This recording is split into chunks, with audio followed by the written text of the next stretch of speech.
What's up, beautiful people? This is Nate here. This is Kev. 2/3 of the super group that is GamesMusicLyfe. And we're back with a review for this Remy Ma and Fat Joe project, Plata O Plomo. Yeah. Did you ever find out what that meant? I saw it on Wikipedia. It was like guns and butter or something. I don't know. Was it? Like, Okay. I didn't even care. Listen, I didn't even like saying it. Like, for some reason the words just don't seem. I mean, it's Spanish, so no disrespect to anybody out there. I just didn't. Right. I just don't think the words go together, you know, because Joe said it was something else. He said it was like guns and something, and then the technical term is something totally different. I read, so I don't even think he knew. I think it just sounded sweet. He threw it on there. Hey. But anyways, man, after her hiatus of being locked up, and her appearances on Love and Hip Hop, where her and her husband showed us Black Love, Remy Ma is back rapping again and joined with Fat Joe. The Terror Squad members are condensed to these two for this project. Can they bring in the NY sound back? We'll see. All right, man. So again, let's get into it, man. Track 1, Warning, featuring Cat Dalia. Yeah. I mean, the beat is very gritty, man. With a heavy bass drop, the feature is decent. Fat Joe gives a decent effort, and Remy gives a laid-back verse as she talks to her hypothetical female opponent. I mean, she did that a lot in this album, but she talked to her hypothetical female opponent. It does have an NY sound. Decent way to start the album, I guess. Yeah. Okay.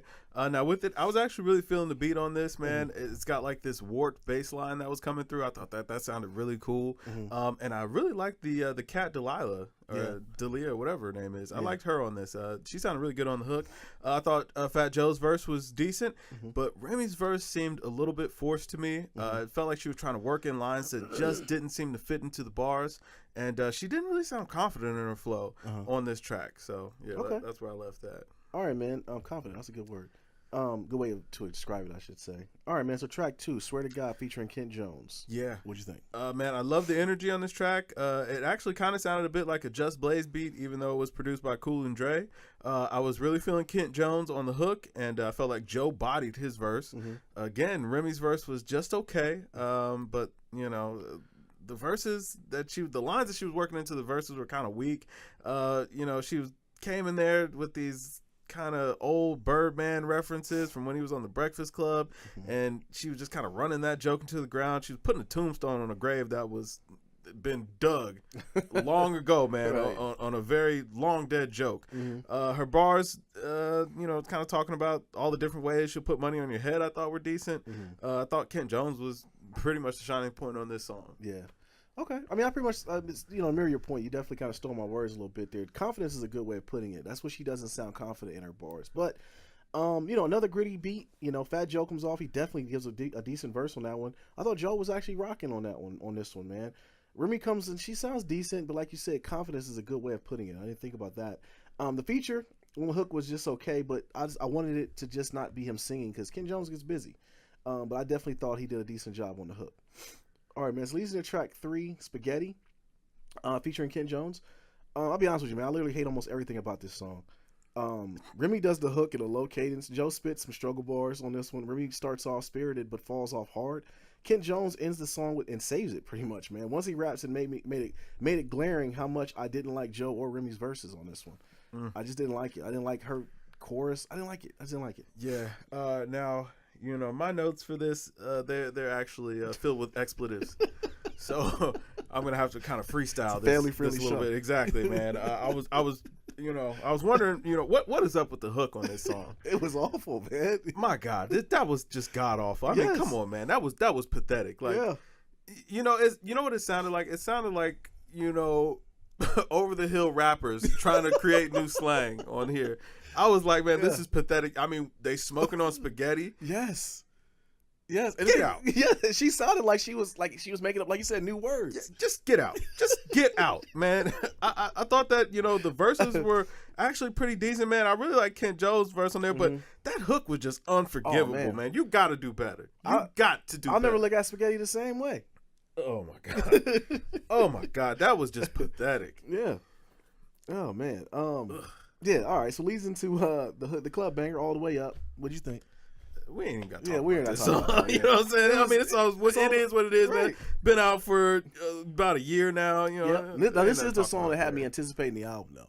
Because I thought if they could capture that moment all the way through, they had something decent going, and then Jay ended up hopping on the remix, so I thought it was gonna be dope. Yeah. So we really gotta talk about that. I felt like it was one of those times where you see the previews to a movie, and then all the good parts were in the previews. That's kind of what All the Way Up was as a lead single. Right. All right, man. So listen to how can I forget featuring Kent Jones, and I had to ask myself, man, is Kent Jones, is he signed to them? You know, I mean, like, it was the third feature in the first 5 tracks. Right. You know, Future is on the hook. The feature, I'm sorry, is on the hook. Ushers in Remy, and she gives very mediocre verse. The beat is very good with a heavy bass loop and some dreamy chords on this one. I thought the beat was very dope.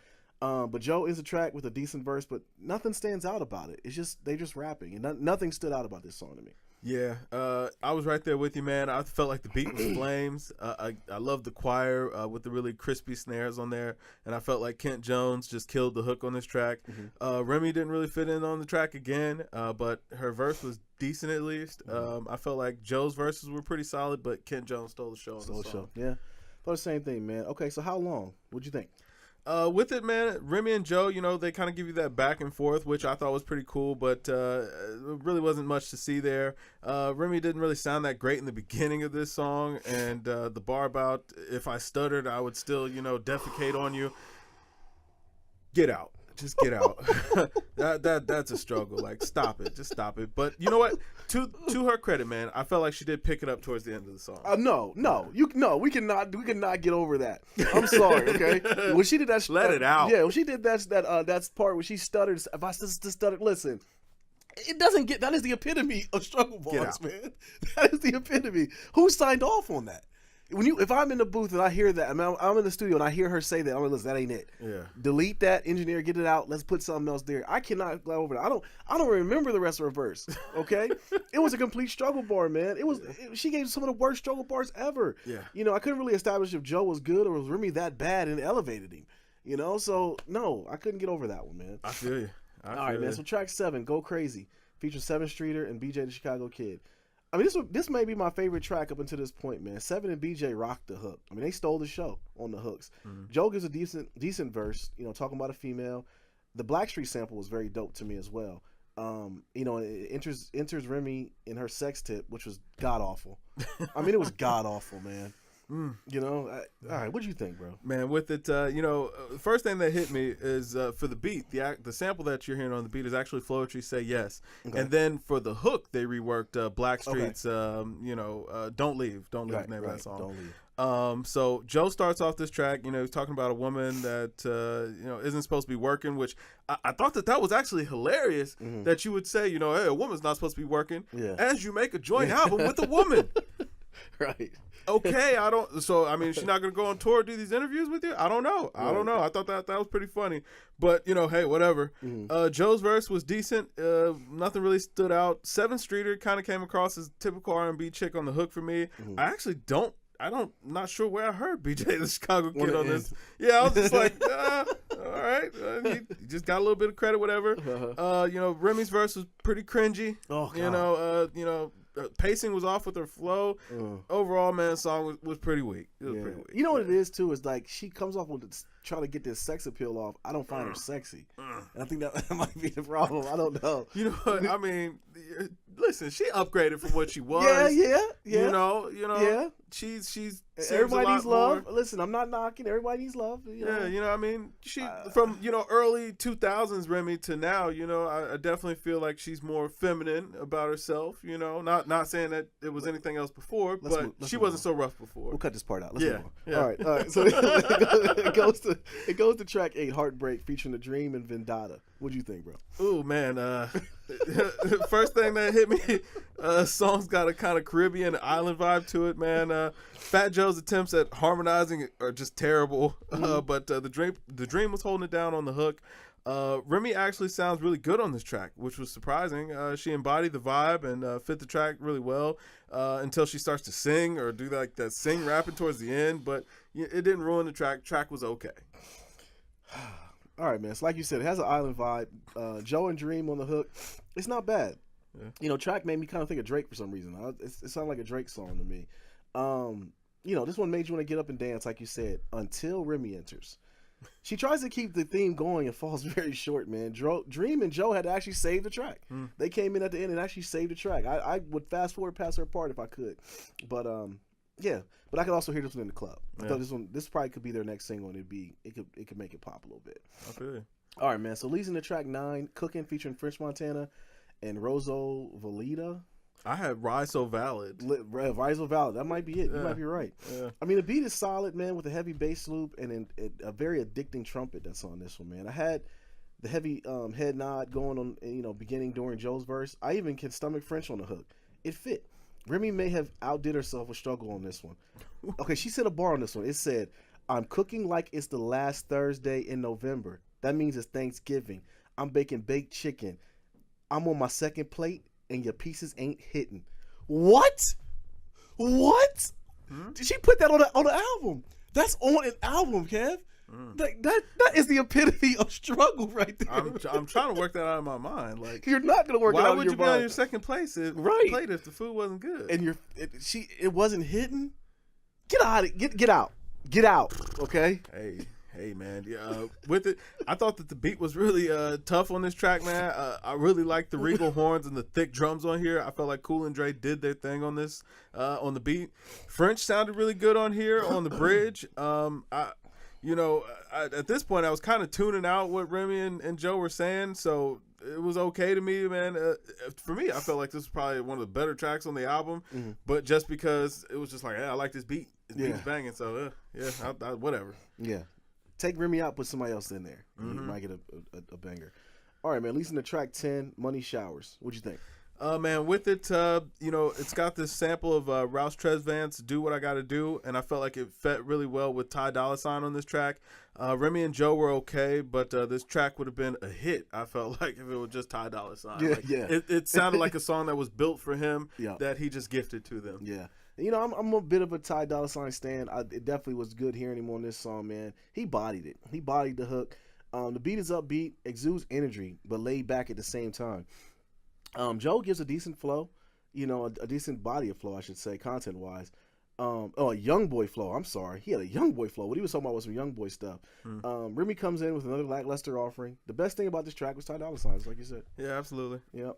All right, man. It's leading to track 11, Too Quick featuring Kingston. Remy starts off this track and I almost skipped it. I'll be honest with you. When she started rapping, I almost skipped the track, bro. I just wasn't a fan of this one at all. The beat was decent. I'm guessing this is supposed to have a sexy vibe. Nah. Yeah. I just wrote no thanks. That was it. How I felt about that song. No thanks? No thanks. All right, man. I'll pass. So it goes into track 12, Dreamin', featuring Stephanie Mills. What'd you think? With it, man, the sample on this track is fire, and I was really digging the soulful sound of Stephanie Mills on the hook. Yes. I was feeling Fat Joe's verse on here, as he was speaking about trying to get to better days. I felt like Remy Ma's verses were decent. The flow was fitting the track well, and it was a good way for them to close out this album. It was a little bit of a redemption. Okay, that's exactly kind of what I said. I said the beat was very dope, kind of had like an old ritzy vibe. Joe gives maybe his best verse on the album. Enters Remy, she may give her best verse on the album as well. Yep. Speaks on her jail stint and how she got known for the scar that she has on her. Solid track. Yeah, solid track. All right, man. So all in all, what did you think of the album? Oh, man, this is like if you are a person that likes red monkey jeans and platinum FUBU shirts and do-rags with the cape flying in the back. You gotta have the cape out. This is your album. Like, I could see you on the corner smoking a plastic tip Black and Mild and jamming out like it was 2004 again. Even down to the album artwork. The album artwork looked like an old DJ Clue mixtape or something like that. Like man, listen. It wasn't thought out well. This is Remy's first project from being back. You know what? I wanted to kind of give them a little bit of credit or give her the benefit of the doubt. Just say maybe it was just a little bit of prison rust on her verses on here, because I've heard her do freestyles and stuff like that were really good, but on these tracks they just did not sound good. I could literally hear her reading off of the paper on most of these tracks because her flow just was not fitting. She was forcing bars in there, a lot of struggle lines in there. I felt like Joe was decent. I've never been a huge Fat Joe fan. I mean, I listened to the singles, didn't really ever care for any of his albums. But, you know, he was decent on here. The standout parts were the beats and the features. I felt like French Montana was great on here. Man, that Kent Jones, man, if he releases a project, I'd be happy to listen to that, man. Right. He was shining on here. Right. But Remy and Joe, they were really the weak points on here, and it was really Remy was the weak point on here. I gave them a little bit of extra leeway just because the production I felt like was really solid. Cool and Dre laced them, but I couldn't go higher than 64. Yeah. I was very applauding that they brought Cool and Dre back out. I don't know where they've been at for so long. Yeah. But, you know, all in all, I appreciate the attempt to try to bring the New York sound back. Fat Joe, 46 years old, and Remy Ma, 36 years old, seemed to try to direct their lyrics to the youth with what they were assumed is popular content. You know, I mean, if I heard one more sexual demand or a bad B reference, I would have went nuts. I really would have went crazy listening to that. The entire, you know, album is 46 minutes long, and that's 46 minutes of my life I can never get back. Yeah. I deleted this album the minute I finished these notes. Yeah. Okay, I got it out of there. 57. Yeah, man. You know, I listened to this album on Spotify. I actually had to uninstall Spotify. I never wanted to see that again. Never. I mean, the minute I got done with the notes, I literally got it out of my library. I got angry. I did. Angry I was upset that I can never get those 46 minutes back. I was like, I was about to hit you up, be like, man, listen, we can't review this. I can't even listen to it anymore. Listen, I had, you know, we listened to it like 3 or 4 times, and I really was like, push through that third time. It felt like torture. It was. It felt like torture. It was. Yeah. I mean, at 36, she could have more to talk about than that, man.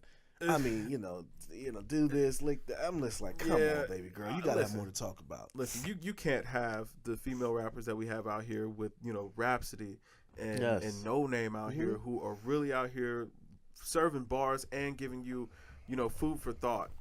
And then, you know, you want to claim to be the best in the game. Right. And this is your offering. Like, I mean, I heard her doing an interview where she was saying that, you know, I'm tired of being compared to just the women in the game. I'm better than a lot of these dudes. Like, you are better than some of them, I guess. But, I mean, we're talking about you're better than maybe the bass god at rapping. Maybe. And he's not trying. Like, you know, so, yeah, some of the guys, you might be better than, you know, hey, man, maybe, you know, I don't know. Yeah. I don't know. I don't want any of it. That Thanksgiving reference literally threw me over the top, bro. When I got to the stutter bar, I was like, listen. We text each other during that, too. I was like, get these remedial songs out of my life. Like, I couldn't take it serious, man. And you got a great point about the artwork of the album. They were in front of the White House. It was just bad. Yeah, man. You know? I mean, but it looked like it was a clip art picture. Yeah, it looked like Fat Joe had on a rayon boy, too. Yeah, man, you know what? If you listen to this album and you know, and you wear a do-rag with the cape flying, if you got the cape out, red monkey bootcut jeans. Yes, if you go full Iverson, let us know. If you go full Iverson, let us know, man. Yeah, put down the filter tip black and mild. Yeah, and let us know. But yo, get in the comments. Let us know what you think, man. Were we too high, too low? Were we killing Remy and Joe too much? Let us know what you guys think. It's not possible, but somebody out there's gonna like it. I already saw somebody. I had to reevaluate my life. I was like, you know, no, it's just you, man. It's just you. It might be. Yeah. But yo, man, this is Nadir. This is Kev. 2/3 of Games Music Life. Drink more water, people. Peace. Thanks for checking us out today. Please click the subscribe button there to the right to subscribe to our channel. Our podcast can actually be downloaded on Google Play Music, iTunes, Stitcher Radio, or any podcast app that you use. Actually, just search for Games Music Life. Our social media information is down there, Instagram, Twitter, and our Google+. So feel free to hit us up on there as well. If you liked the video, give us a thumbs up, thumbs down if you thought it was bad. You know, any feedback is good feedback. So definitely feel free to hit us up on social media. And always, don't forget to drink more water, people. Peace.